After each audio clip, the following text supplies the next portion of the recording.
So I'm Irshad. How many of you guys have actually seen me online? None? Yet? Maybe?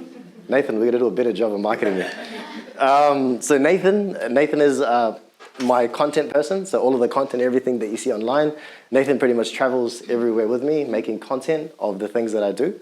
So me and Nathan have been working together since 2018 as well. So long-term relationships, it's all about. Wellness code. So I don't know if you guys were told to do your warm-ups before you came into this session. You guys look pretty warm, so. But there's not enough space in here, so we'll just quickly get everybody to get up to this first exercise that we're going to do. No, I'm kidding. You don't have to get up. That's a joke. There's the exercise. So the key reason, I guess, why I'm here. Health, well-being, but I think this session is more so a lot. I know we have limited time, but it's more so about mindset, I guess. Health and well-being is a part of it, but mindset is the key to unlocking a lot of things, not just your health and well-being, but just the whole lifestyle. So in this session, as much as it is about health and fitness, I wanted to be about mindset and things that you can take away, little bits. Like this session is not going to change your life around or whatever it is, but what this session should give you is a perspective on life, and maybe you can do something different in your life. So a little bit about me to get started. Like Stacey said, business, sales and marketing is what I do. Professional national athlete as well, and a former Mr. World Physique. I think that was after, when you were on board with Balance at that time. And also online influencer. So like I do a lot of fitness, health, mindset, content online as well. So also as part of that, I guess I do motivational speeches like this at football clubs. I've done that, businesses I've done that for business, as well as just lifestyle stuff, which some stuff we're gonna go over today. And the new thing, well, not a new thing, I've been doing it for the last 5 years, is real estate, venturing out into that. We've built a really cool platform over the last 14 months that helps homeowners list their property, sell their property for the highest price possible. Oh, sorry. Oh, God. Sorry. Come in, it's all right.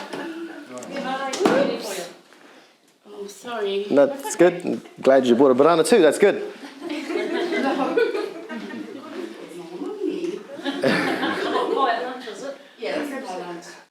So yeah, that cool platform helps people get listings, sell listings faster. So we've built that over the next 14 months that we're going to be launching throughout the year.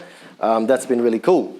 So you guys being a part of CRC, it's really cool to see that CRC actually care about you guys, and that you guys get to do sessions like this where people like me get invited to come and speak to you, to shed, I guess, light on different aspects of life. So really cool. So you guys actually work for a really cool company that actually cares about you. A lot of people don't get that in the workforce these days. So you guys are really fortunate that, bless you. So the key thing, I guess, which ties everything into is your environment that you surround yourself with. Going back to what I was saying, CRC seems like an epic company that you guys are working for. They really care for you. But at the same time, I understand, like a lot of you guys, some people might work in the warehouse here, in the office environment, and you get like lots of get-togethers and events. Now, how often do you guys have get-togethers, events, birthdays, stuff like that? That you guys are celebrating, cutting a cake or something? How often does that happen? We had pies yesterday. Pies yesterday. That's great. I mean, cheap meals, cheat days are important too, but sometimes they can go a bit over the top. But what I'm trying to say, environment plays a huge role, who you surround yourself with, obviously, and the actions you take. And I understand it's hard. I've been through the same thing. I'm not just a health and fitness well-being guy. Me, myself, I've been in corporate for the last decade, more actually more, yes, more than that. So I understand you get all these events, you get all these parties, and then you have your life, like family, and all of the other things to kind of go to as well, where food kind of unites people. Food brings people together, and something that you can sit down and celebrate stuff over. So I understand, I get it. I've been through the same thing. But for me, I guess it's been a little bit different, where I've had to really split and change my mindset because of what I do. And being a men's physique athlete, it really, when you get on that stage in front of hundreds of people, it's based on the way you look. And most of my competing career as an athlete traveling the world has been while working corporate. So I've sat there having my food while people have pizza and donut and stuff like that. So I understand how that is. But I guess it's like a mindset change. If I can do it, being into that, like a lot of people can do it too. And I guess being a team, if somebody is, trying to make a change or whatever, don't be cheeky and put food in front of them. You should be actually supporting each other to be better, I guess, as a team. And maybe, I don't know, do you guys do like a fitness month, day or something like that? So like, I know some places, they do that. They like, maybe you take an hour off work or something, lunchtime workouts, walks, whatever it is. It's a really cool way to do that. You can even do that. Like the company itself doesn't have to do it for you. You can do it as a team as well, that you find another person has a like-minded person and you go out and do that as well. So there's really cool things that you can do in your own environment that you can change your outcome of your, I guess, like where you're heading. How many of you guys have heard this next saying that I'm about to put up? Quick raise of hand, like how many? Yeah, cool. That is like, I guess, the core of one of the most misconceptions, misunderstandings. People say that, as you get older, your metabolism slows down. Like I'm going to be turning 34 soon. So that's actually not true. To some extent it's true, but it's actually not 100% true. So to do this, to explain to you guys why your metabolism actually slows down, I'm going to shed some light on this topic. Why you actually don't burn energy as you once you used to. It's heavily to do with you losing 3 to 5% of your muscle mass over every decade. And we all know muscle is what helps you burn energy. So when you lose muscle, you obviously don't burn enough energy, your metabolism slows down. And that is a huge factor. Now I have to take all you guys down memory lane. And this is my favorite part of this presentation, is for some of us, it's long back, but for some of us, it won't be too far back that we can remember, but I'm going to do my best to help you guys jog your memory.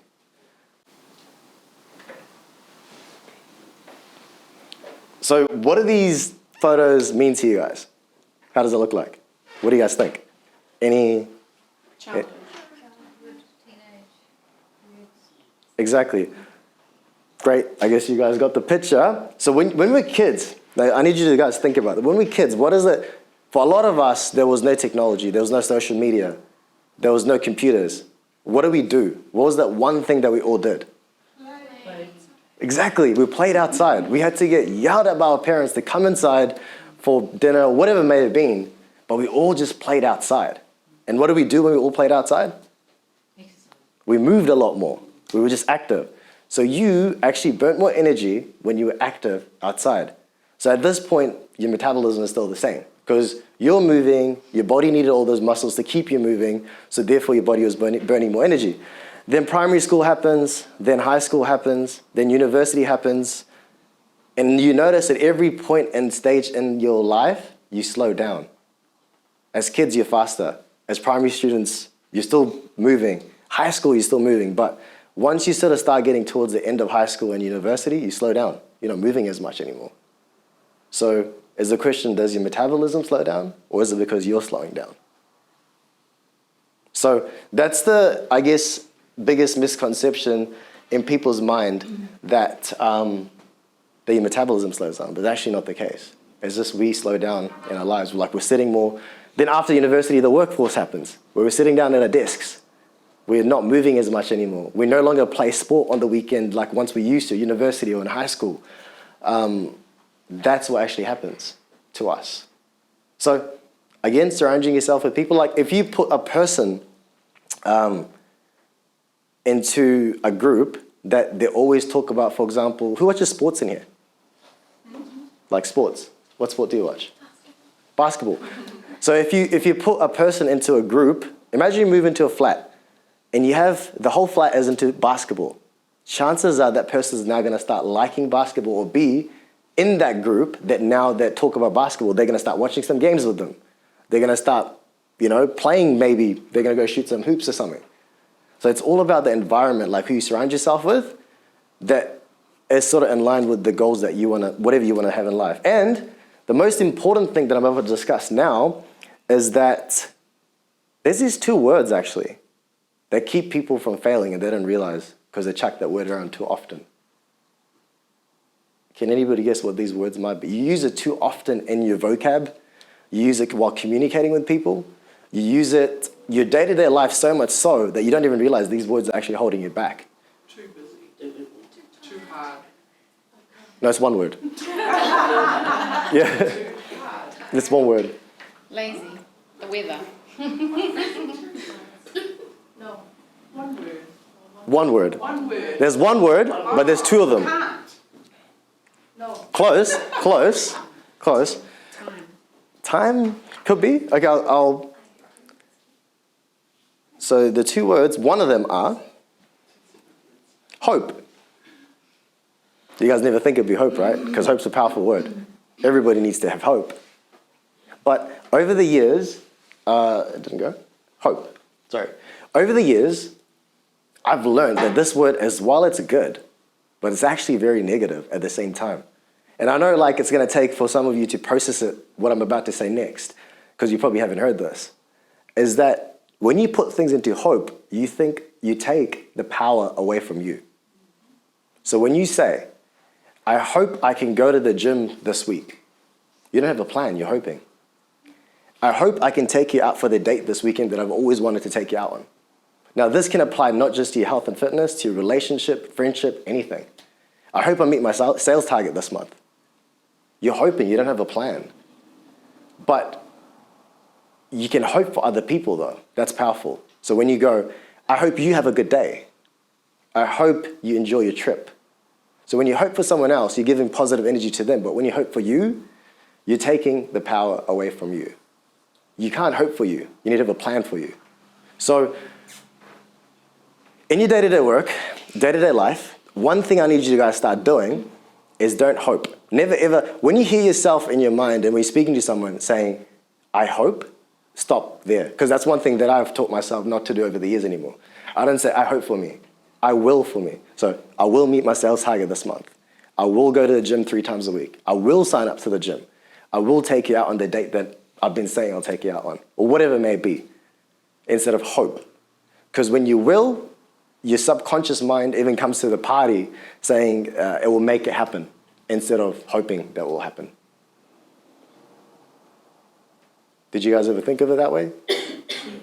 So don't hope, you gotta be willing to do it, and that's how things happen. And now since you know that's the first word, what could that second word be? Usually this is the harder one that nobody can get, but some people get the next one. Try. Yeah, I think you saw the presentation, didn't you? No. It is. That's right. Try. Try is the word, actually. That's as if people don't get the hope, but they usually get the try. Try is another thing that keeps you from succeeding. It sets your mind into a state that, hey, look, if I failed, at least I tried, because I only said I was going to try. I wasn't actually going to execute. And if you notice, the top performing sports teams, basketball teams, rugby teams in the world, they don't go out onto the field to try. They go out there to win. Because they've practiced, they've trained a certain way that they're not going out there just to try, they're going out there to win. And those are the top performing sports team. The sports team that you see that don't do as well, that they have the try mentality, that's the reason why. Because before they even step out onto the field, they've already lost because they're only there to try. So trying is another thing. I'll try go to the gym. I'll try to take the kids to the park this weekend. I'll try to meet my sales target this month. So when you again say the word try, you are putting yourself, oh, it's all right, I'm only going to try. If I fail, it's going to be okay. And it's, I guess, trying is good, but then again, if you say, I will meet my sales target, I am going to do this, again, I will. I guess those are the two things that I always stop myself from saying. Even if I say it accidentally, I'll go back and correct myself as no, I won't try, I will do it. I will send you that email. I will come to the meeting on time. Anything, I will. When you do that, your own self-being actually somehow even like everything connects in a way to make it happen or close enough to it because you're no longer trying or hoping for it. So if there's one thing or two things, if you guys can take away from this session today, is just that consciously think of not using the word hope, for yourself that is, and try for yourself. And everything else you'll see positively will start changing in whatever area of your life you're trying to focus on. Most importantly, if you're just going to try or hope to go to the gym, that will change because now you're going to start going. And another thing is the reason why I'm happy a lot of the time, and the reason why a lot of people that go to the gym are happy, they always seem to be in a good mood. One of the most interesting studies in the last decade is really, really cool to have a look at and read over, that they've discovered that there is these molecules that get released secreted into your bloodstream when your muscles actually contract. Anything that you do that contracts muscle, whether it be anything that makes you active in more ways than one, it makes you feel good, right?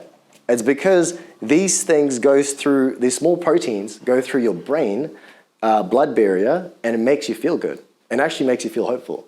Makes you feel happy, makes you feel excited. It gives you a whole another perspective on life that two people can look at a day where it's raining outside, and be like, oh man, today's gonna be a crappy day. Where the other person's gonna be like, you know, today's so cool because it's raining. It's a great day to be doing whatever today. It makes them feel a certain way because of and this is one thing that I've, even in business, when I've needed a lot of ideas, needed to do something, I go to the gym. And that really, really helps me not only to escape, but the creative thoughts start flowing as well.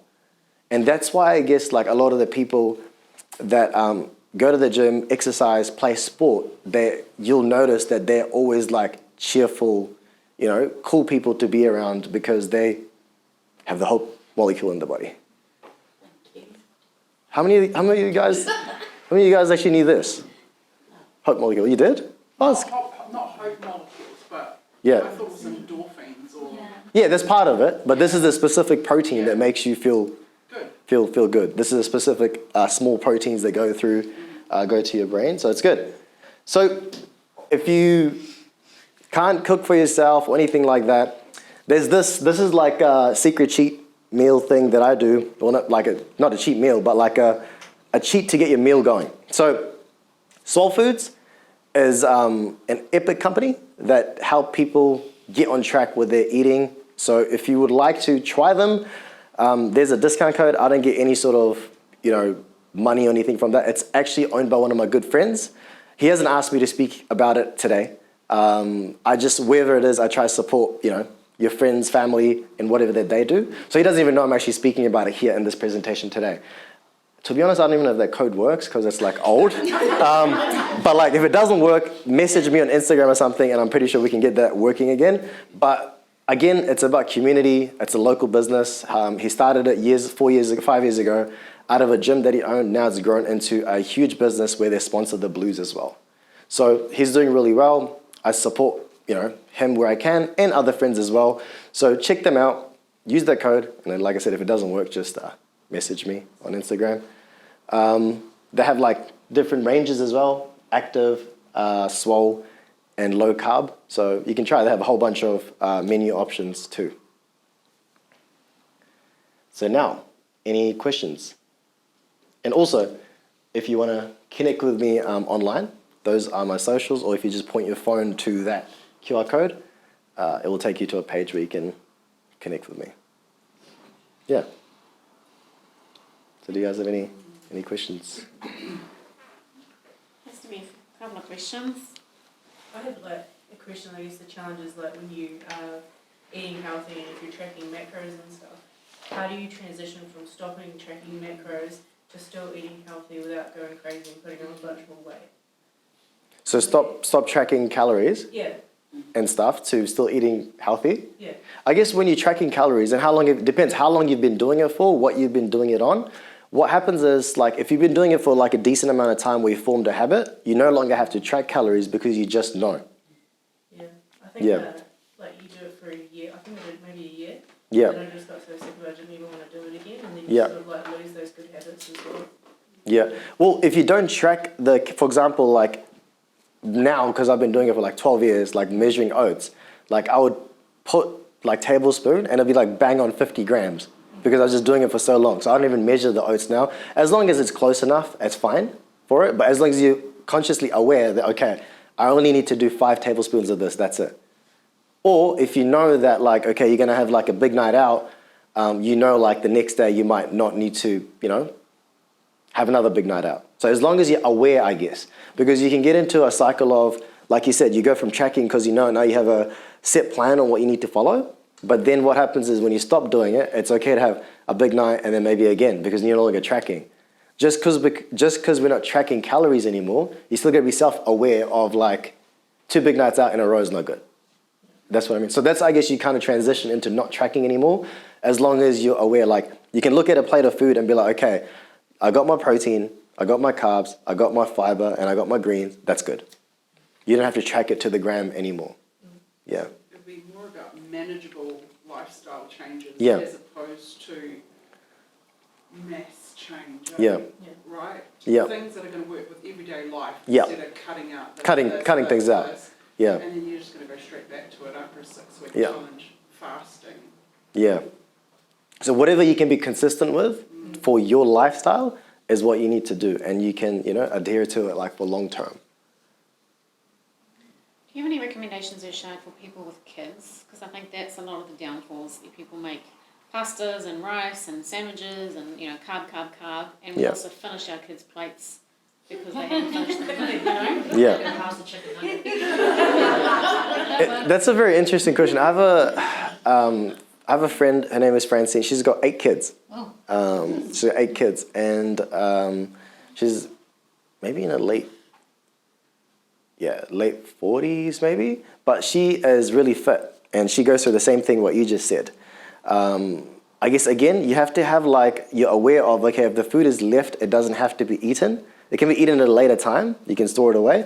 At the same time, it's like what you make for the kids, I guess it's easier just to eat that too, because it saves you time in prepping and whatever it is. To some extent, you can do that. Depends what you're cooking for your kids. So you can cook either a larger portion for you or smaller portion for you, depending on what your goals are.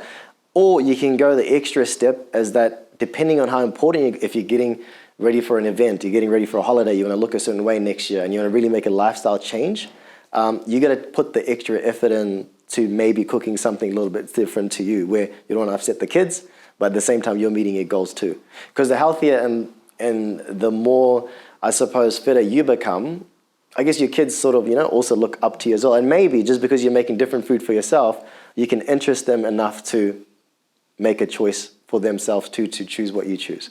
So that's another thing, like, I guess, again, comes down to environment, right? So like when kids are growing up, if they see their parents that they're supposed to look up to doing something a certain way, chances are they're going to most likely follow through and do that.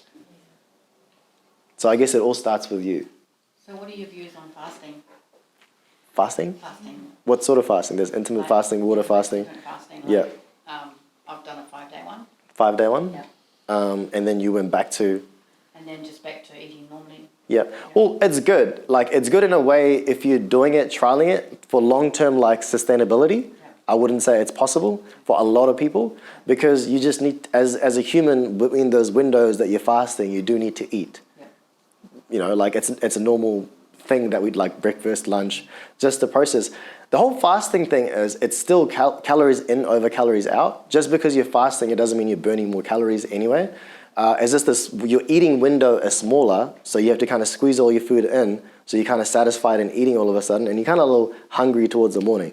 So to lose or to gain, depending on what your weight, what your goals are, you just have to essentially burn more calories than you consume, regardless of what window it's in, when you eat, when you don't eat, sort of thing.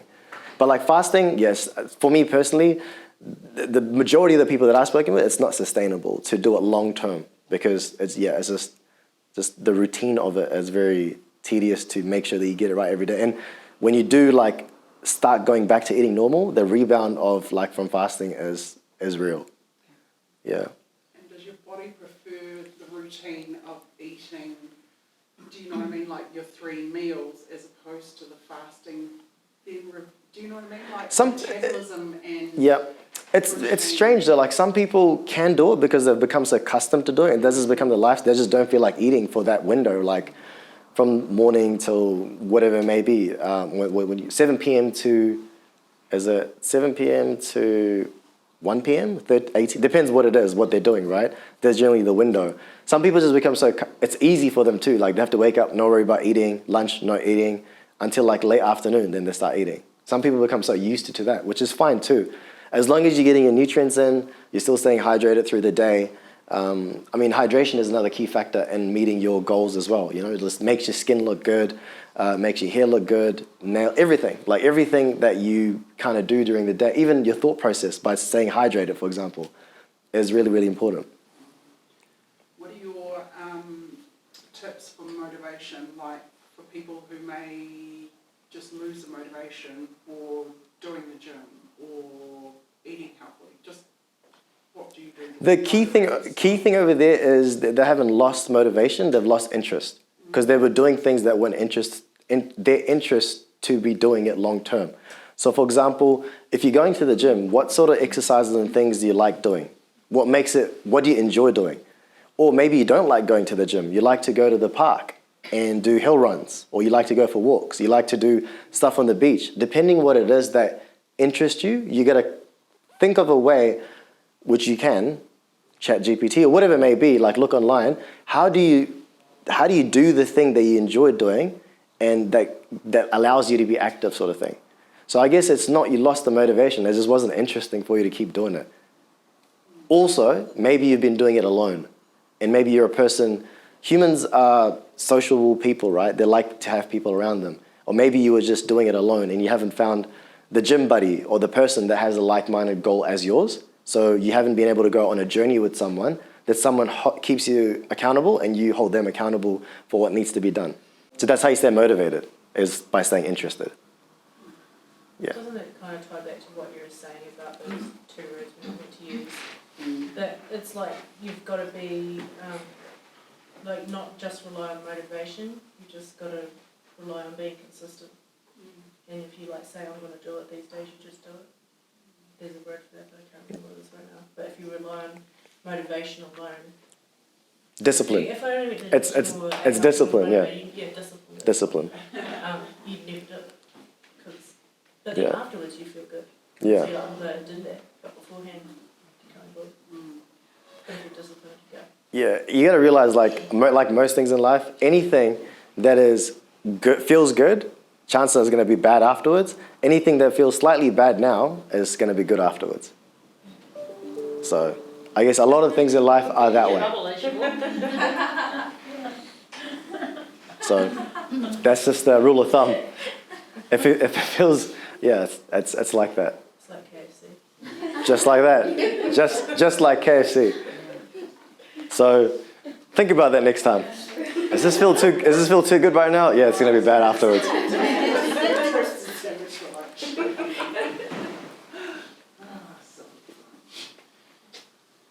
So any other, it's good questions actually. That was a very good question. How do you stay motivated? So you've stayed interested in what you've done with your physique and fitness journey the entire, did you say 12 years? Was it 12 years? 12 years, yeah. I did listen. Yeah. So you stayed interested in that whole time. You haven't sort of taken a break and gone, oh, you know what, I'll just give it a bit of a rest. Well, not really taking a break. COVID, everybody had to take a break, but like I wasn't. Still carried Yeah, on. still did home stuff, whatever you could do. But because I didn't know what else to do in the lockdowns. Like you just work out. What else do you do? You know, can't go anywhere. So I was like, I'll just do one thing that makes you happy. So I guess, yeah, it's just been good. And plus, like I obviously work in corporate and everything. When you get-togethers and people come together, networking events and whatever. It's been really cool to be like, I guess the odd one out in a good way. And it's always been a good conversation starter for me as well. And I guess I saw the importance of having that as well. Because like, you know, when you work out, you feel positive. When you be active, you feel good. You connect with other people. You just have like a different view on life. And like in life, like whenever kids or whatever, like I don't have kids yet, but whenever they do happen, if they happen, it's like I really want them to look up to me as their hero. So I guess that's what keeps me motivated.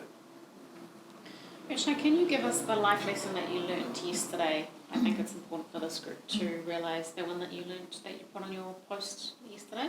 Oh, the stories? Yeah. Right, so I went to visit a loved one at a retirement village in Devonport yesterday. So going there, just meeting all the people in there, it was like a eye-opener. A lot of the things people in there, I'm pretty sure they're pretty well-off people. They're in Devonport, retirement village. The key thing that they talk about is the things that not they did, like I did this, I had this business, I traveled this and did whatever it may be. The common thing when people come up to you, like the elderly, they're talking to you, is like the things they didn't do. And that's when I really came to realization, it's like, it's the little things that you think that could have mattered that you didn't actually end up doing, not all the things that you did do. And I was thinking about that, I was like, wow, like all of these people, I'm pretty sure, they did a lot of things in their life, but it's like the simplest thing. I think there was this lady over there, she came up and she started talking, and then I think like she had dementia or something like that, and then she was like, I didn't talk to him. I wanted to talk to this man. And I was like, what is she saying? Maybe it could be a brother, could have been a friend, or could have been someone, but she just wanted to talk to a man that she never got a chance to talk to, that she said she should have. Somebody wanted to go to a beach that they wanted to always travel to. They could have, but they didn't. And now they can't leave that facility to go that far. And there's some beach up north. I don't even know. I didn't really look it up, but it said something up north. But they didn't go to do that. Maybe it looked like a business guy that maybe was too busy to just take time out to go there with their family or something. Yeah, it was some guy wanted to go to San Francisco. He didn't go. Or he wanted to visit it one last time. I don't know, like, they don't really make sense, but yeah. Simple things. Yeah. It just makes you realize how beautiful life is and like how good we have it. Yeah. Or how good we could make it. Should. Awesome. Thanks, Irshad. Just for everybody on the line, is there any questions? Leanne, Ruben, Stephen? I'll take it as a no. Cool. Last questions, guys? Anything? Well, thank you so much, Irshad. I really enjoyed that. No, you're welcome. Yeah. So everyone's got to get off their bum and do something, aren't they? No excuses, and you've got to be fit and healthy to do it. Yeah, and Back to our walking comp. yeah, 100%. How many of us have like kids in here? Like kids? Yeah. No, it's really, it's really important if you have kids or anything. How about like who's like the eldest in the family, like the sibling wise and everything like that? Or the only child? No. Oh, okay. But yeah, like you really, I guess in your family, in your, with your kids, you really, I feel like really want them to look at you as their hero. I personally feel that. And like your brothers, sisters, cousins, whoever they may be, like you want them to, to make a positive impact on their life. Well, thank you. Can we get a round of applause for Irshad? Thank you guys.